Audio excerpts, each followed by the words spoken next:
l'œuvre colossale que vous faites depuis 3 ans. Je crois qu'il faudrait le souligner, vous me permettrez entre parenthèses, à partir de cette salle majestueuse de inaugurer d'ailleurs en l'honneur de l'émirat Abdelkader. Une œuvre de lumière qui revisite sans renier aucunement les principes et les sources de l'islam, dans sa culture, dans ses connaissances, dans son histoire, dans ses lumières les plus ubiquitaires.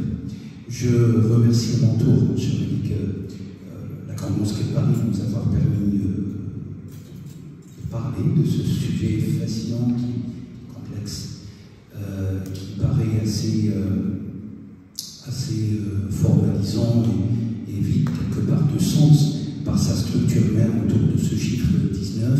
Je crois que pour ma part, je vais apporter peut-être des éclairages et des informations qui concernent la naissance de cette discipline à partir d'une perspective coranique. Il faudrait regarder ce que le Coran dit sur cette science. Est-ce que c'est une science? Est-ce que c'est une connaissance? Ou est-ce que c'est une hypothèse théorique telle toutes les théories qu'on retrouve ici? Et au passage d'ailleurs, vous faites bien de préciser toutes ces correspondances frappantes autour du chiffre 19, qui n'est pas le seul.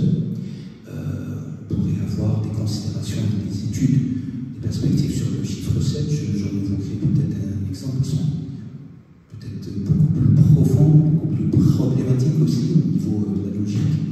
Le chiffre 3, le chiffre 1 lui-même, le CEF, si je reprends la transposition entre des connaissances numérales entre l'Inde et les Arabes, cette invention de CEF avec un signe ou un sad, enfin, il y a des propos aussi linguistiques à apporter, toute une clause au-dessus. Et aussi, ne pas aussi faire très attention, souvent quand on évoque cette théorie du chiffre 19, qui reste une théorie irréfutable, vu tous les éléments qui ont été apportés par Malik, vous avez aussi une périphérie, parce que un des premiers concepteurs, si vous permettez l'expression, éponyme de cette théorie du chiffre 19, et Rachad Khalifa, un imam, un Tucson, décédé en 1999, décédé quand même sous assassiné, et qui théorisait de cette théorie des nouveaux pactes, des nouveaux messages autour du pacte du chiffre 19. Je crois qu'il faudrait non plus faire attention que les découvertes, les proportions, les données scientifiques qui sont dans le corpus coranique ne soient pas misused, comme disaient les Anglais, pardonnez-moi pour l'anglicisme, mal interprétées, manipulées à des fins qui n'ont rien à voir avec les proportions et les ressources scientifiques ou connaissentielles de manière générale qui sont portées à travers un texte sacré, la parole de Dieu. Et voilà, cette théorie a fait beaucoup de mal d'ailleurs. Rachad Khalifa a fait beaucoup de mal à cette découverte de la structure incontestable du chiffre 19 comme fil conducteur et comme dimension d'analyse minoritaire, mais comme dimension attestée dans le Coran, d'analyse du Coran. Et bien sûr, tous ces propos restent quand même assez brisés en 15 minutes, en 20 minutes, on ne pourra pas explorer, vous l'avez dit, tout l'étendue et les problématiques complexes autour de ça. Reste que, comment est né, moi je vais mettre avec le titre lui-même de la conférence du mystère numérique du Coran. Le Coran lui-même est à la fois mystère, mais à la fois vérité, à la fois réalité, à la fois finalité, à la fois primordialité. On pourrait généraliser sans tomber dans un excès déviant de dire que tout est mystère quelque part concernant le corpus coranique. Et donc cette discipline ou cette méthode relève beaucoup plus d'exploiter, de lever le voile sur les connaissances infinies qui sont portées dans le corpus coranique. Alors j'utilise le terme corpus pour être véritablement en conformité avec la rigueur terminologique scientifique, même si, bien sûr, il y a une dimension, une chaîne qui est par rapport à tout ça, savoir la dimension de la foi,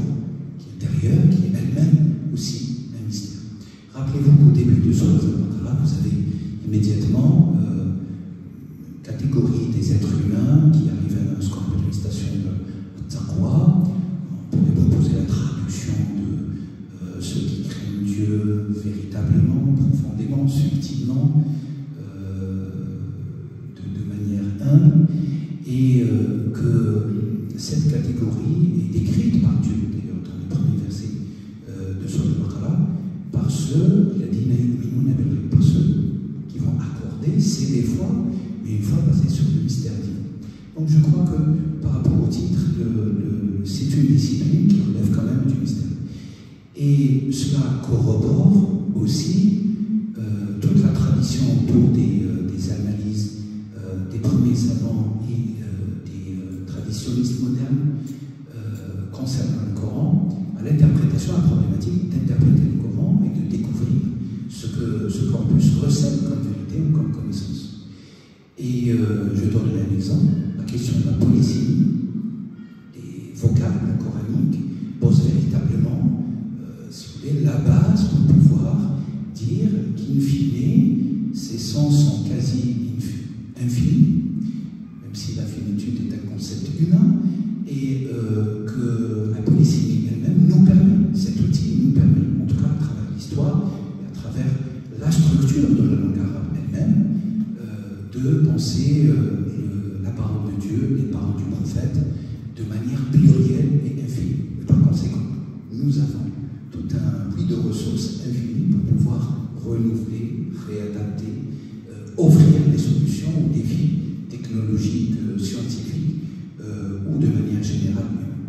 Pour aller un peu techniquement sur le sujet, je rappelle que la mathématique chez les Arabes est apparue quand même, qu'on ne le veuille ou pas, dès lors de l'avènement de Rasulullah alayhi salatu wassalam, mais que c'est quand même Al-Khwarizmi, rendant hommage à Al-Khwarizmi, qui va officialiser, normer, si j'utilise un terme technique, qui va normer un petit peu la mathématique dans la tradition musulmane.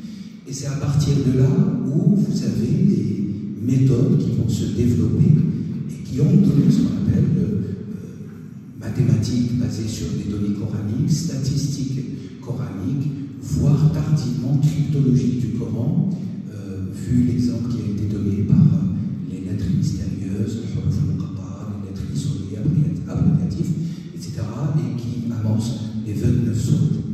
Bien sûr, cher Malik, vous avez dit qu'il n'y a pas consensus chez les savants, absolument aucun consensus sur les significations de ces lettres, mais nous avons quand même un héritage assez conséquent, notamment par le biais de quelques hadiths, paroles du prophète qui va expliciter ici ou là un sens particulier à un tel compagnon, à un tel compagnon. Tradition, de manière générale, rapporte que Ali aurait reçu ne serait-ce quelques connaissances là-dessus, Abu Bakr aussi. D'ailleurs, le prophète avait corrigé Abu Bakr, un des compagnons, dans sa prononciation, non pas de dire Alam, mais Alif Lam Mim. Et donc on voit très très bien que c'est une science à part entière du Coran, et c'est cet aspect-là que je souhaite vraiment préciser et mettre l'accent sur un aspect fondamental. C'est vrai que c'est la science la plus mystérieuse, la science des lettres, de manière générale dans la tradition, on appelle al-Huruf. Qu'est-ce que c'est la science des lettres? La science des lettres, c'est que les Arabes ont développé aussi, à partir de la fixation du texte coranique, qu'on peut revenir à la période omeyyade, et Abdullah ibn Marwan, si je ne me trompe pas, qui va faire cette réforme de consonantique de la langue arabe, qui va fixer la langue arabe avec des voyelles, etc., avec toutes les règles qu'on connaît aujourd'hui, et qui va permettre à ce que les premiers exégètes de l'islam, je citerai Mujahid, ou Mujtahidi, un des premiers qui a fait des efforts pour donner une certaine signification des paroles de Dieu, qui va ouvrir la voie à cette transposition qui devient effective au sein de l'islam, à savoir que les lettres arabes font usage aussi comme les nombres. Donc Alif égale 1, 2, Ba égale 2, Jim égale 3, Dal égale 4, etc. Donc vous avez les unités, vous avez les décimales, vous avez les centimes, vous avez les 1000, 1000 sur les 28 lettres.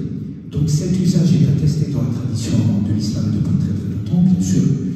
Depuis très longtemps, il faut oublier. Et un peu occulté, il reste au point où aujourd'hui, faites très attention, on pourrait trouver des personnes assez qualifiées qui pourraient considérer ces pratiques, ou cette logique, ou cette interprétation de la parole de Dieu, ou cette méthode de l'interprétation à partir de la langue et des alphanumériques, un regard assez ésotériste, assez condamnable. Donc tout cela existe.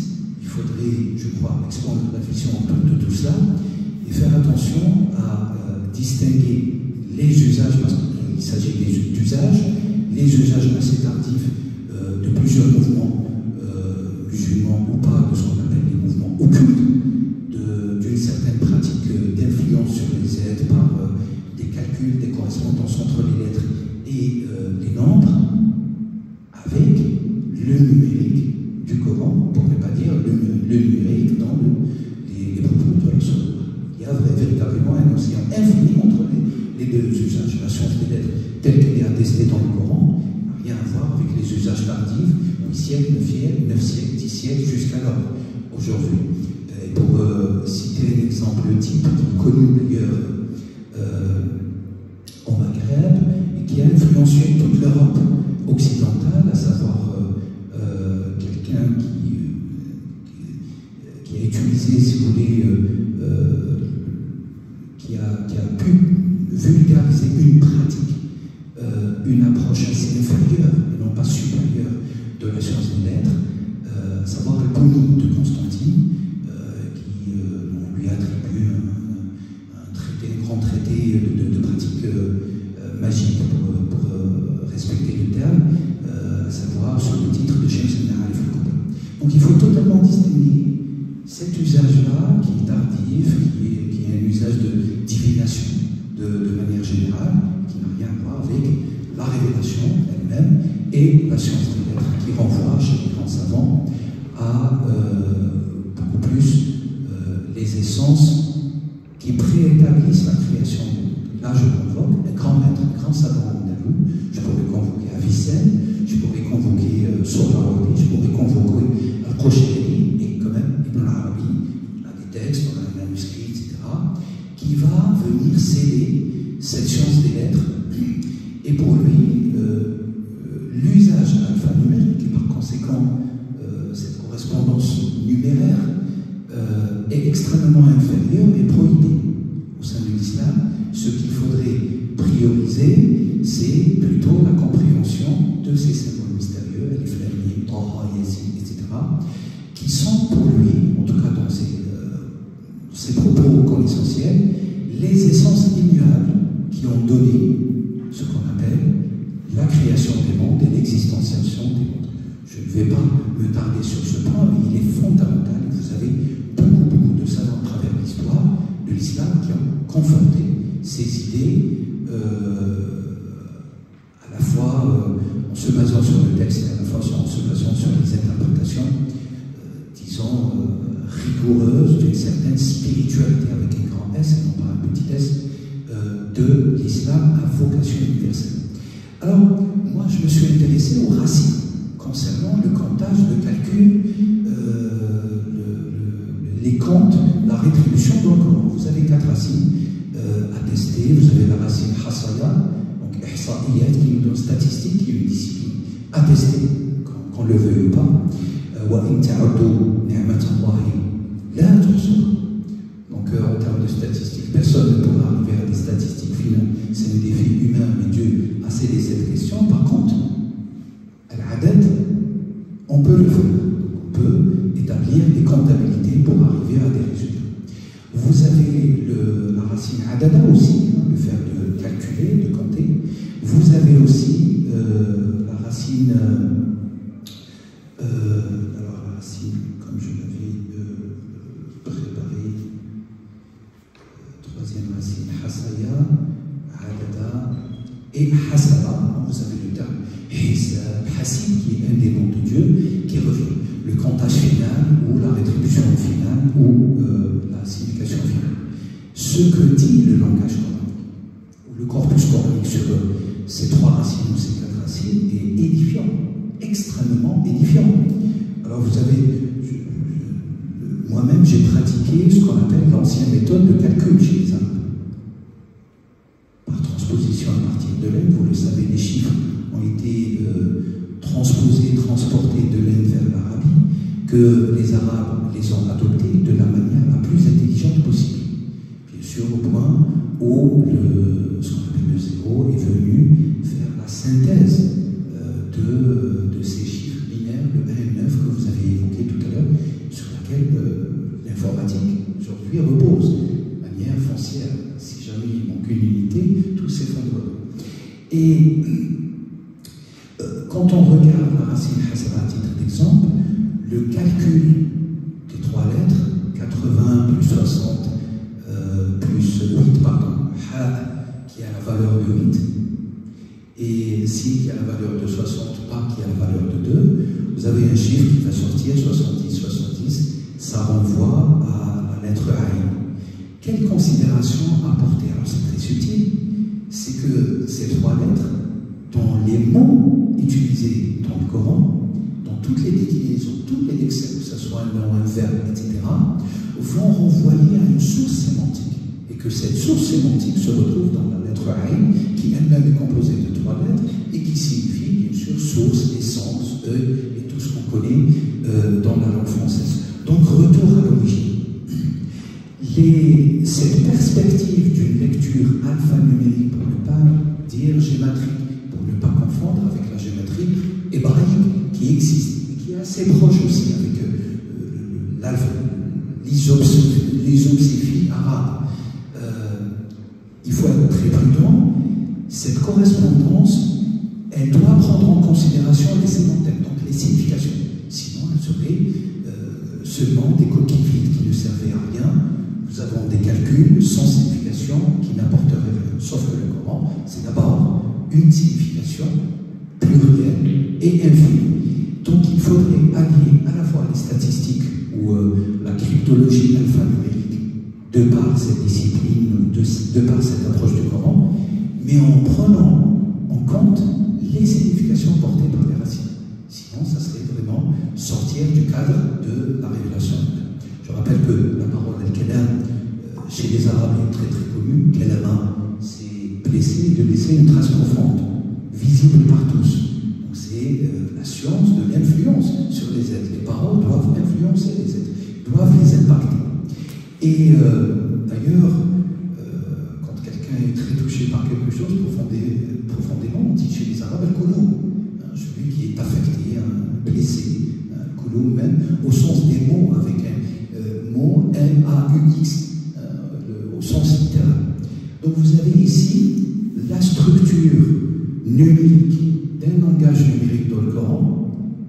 Elle porte une toute autre structure inhérente à elle, qui est sémantique, qui est sémiotique, qui est spirituelle, qui est analogique, qui est profonde, et qu'il ne faudrait pas oblitérer. C'est celle-ci qu'il faudrait chercher, à mes yeux, en tout cas. J'ai regardé très rapidement les significations autour de, comme exemple type du chiffre 7 ou 70 dans le Coran. Que dit le Coran? Parce que le Coran utilise ce chiffre. Alors il l'utilise pour beaucoup de choses, pour désigner des connaissances célestes, ça va des connaissances terrestres, ça va des connaissances botaniques, ça va en l'occurrence dans le récit de Joseph et la sourate Joseph, des connaissances bien sûr océaniques,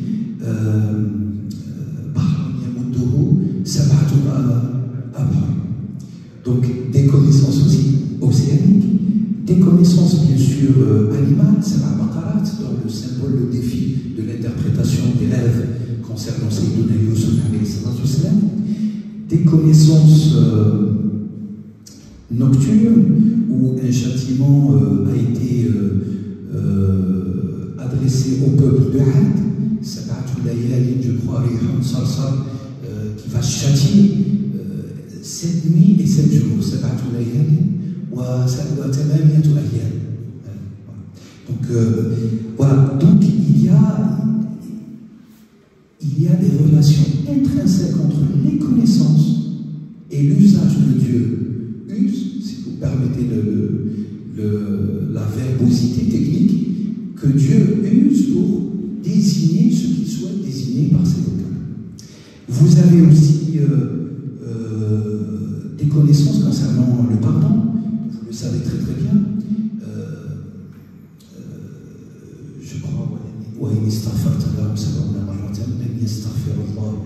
vous avez ce chiffre 70 qui est très important et qui est le multiple de 10, 7 fois 10, et qui vient de remplacer une limite au pardon.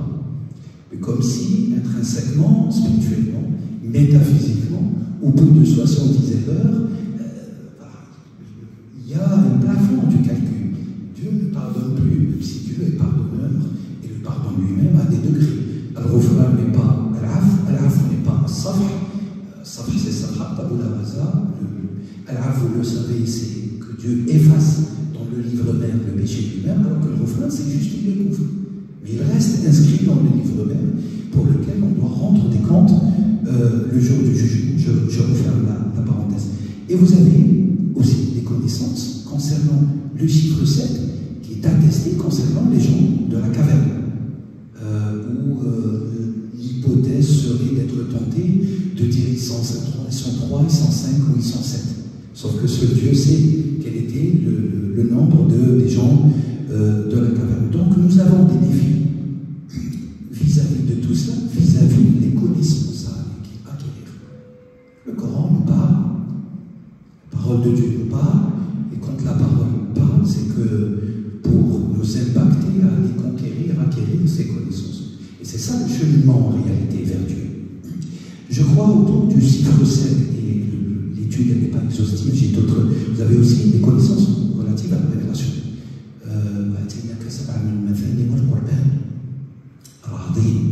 Immensissime. Donc Dieu, quand même, lie aussi cet usage très particulier du chiffre 7, ce qu'on appelle le Mathan Sala, les 7 répétés, les 7 dédoublés, les 7 doublés, les 7 couples, ou les 7 binômes, pour user de toute la terminologie qui existe en français, et ne pas laisser une zone d'ombre autour de ça.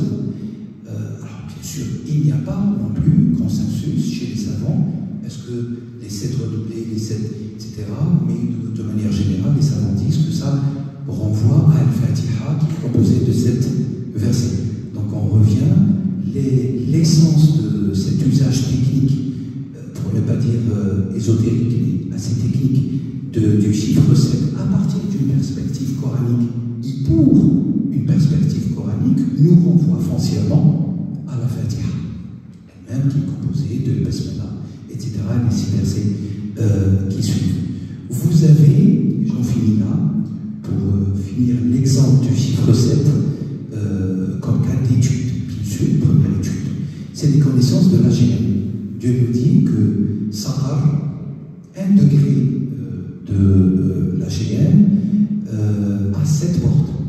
Alors qu'on sait très bien, c'est attesté aussi dans la tradition, que le paradis a 8 portes. Donc vous avez 1 degré de plus côté paradisiaque, enfin côté récompense infinie de Dieu, et un côté de... Donc le chiffre 7 s'impose de manière évidente sur les thématiques essentielles de l'ici-bas. Je reprends l'eschatologie, la rétribution dans le monde à venir, le Coran lui-même, la Fatiha, la botanique, Soboulette, l'ordre animal, Baqara, comme symbole, dans l'exégèse de l'interprétation de Joseph, la question du pardon qui convoque immédiatement la seigneurie entre le serviteur et Dieu, et tous les autres, les cieux, les terres, les océans, les animaux.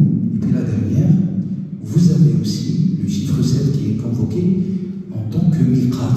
Alors vous savez très bien, en tradition du pèlerinage, on a un miqat. On arrive à certaines frontières dans lesquelles on rentre en sacralisation. Dieu aussi utilise ce même nombre. C'est assez intéressant d'analyser par rapport au miqat.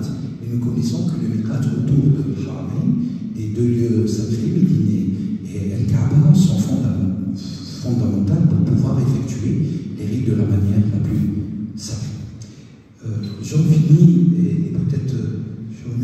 pour ouvrir l'échange, si besoin d'échange, que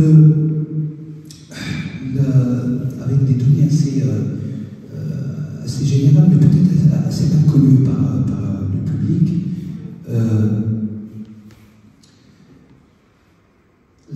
la mathématique, bien sûr, on l'avait dit, connue par le Khwarizmi, mais il faut prendre en compte aussi des statistiques qui ont été données par Malik, partiellement, des statistiques concernant le Coran lui-même.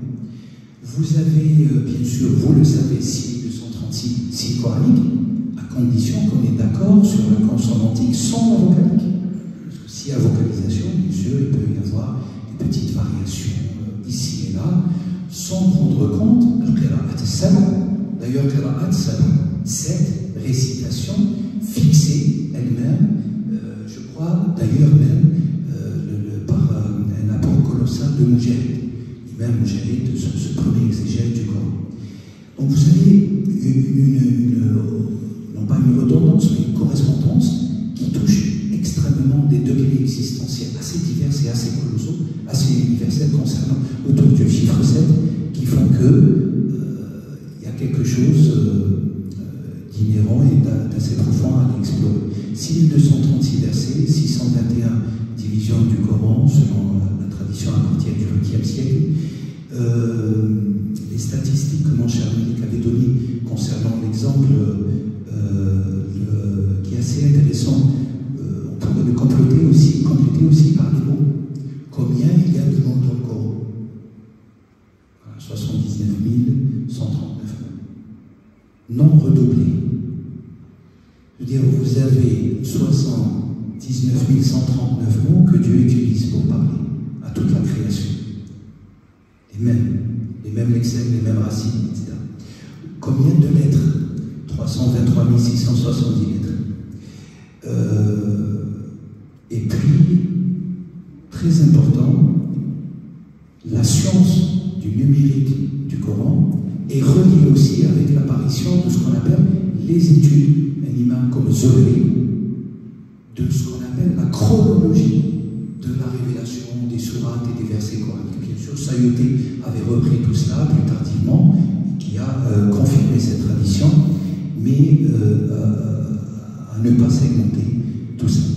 Je crois que, en tant que discipline et qu'en tant que structure, la mathématique, la statistique, mais peut-être mise à part la cryptologie qui est beaucoup plus complexe concernant les lettres isolées et qui relève beaucoup plus d'une approche spirituelle telle qu'on peut la retrouver chez Ibn Arabi et d'autres, et même chez les anciens, c'est un fil conducteur et une dimension importante, non pas pour prouver que tout le monde a tort et nous avons raison, mais tout simplement pour dire que la langue arabe, c'est un indicateur, à mon humble avis, que cette langue qui est le support des paroles de Dieu est une langue sacrée, incontestablement. Ça, c'est un premier point.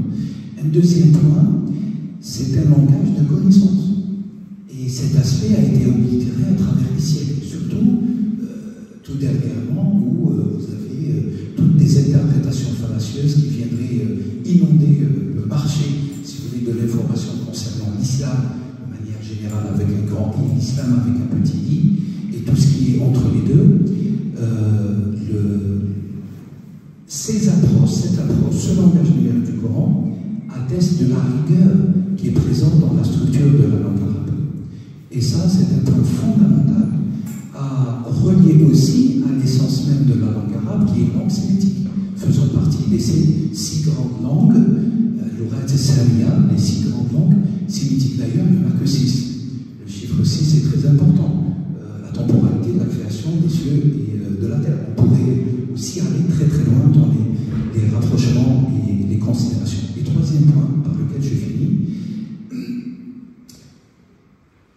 l'invitation primordiale à rappeler, c'est qu'on est devant un mystère qui nous invite à aller chercher l'accessibilité. On n'est pas devant un mystère qui nous condamne à jamais à rester là où nous sommes. Et je crois que c'est le message le plus profond du Coran, pour ne pas dire des enseignements du prophète Mohammed.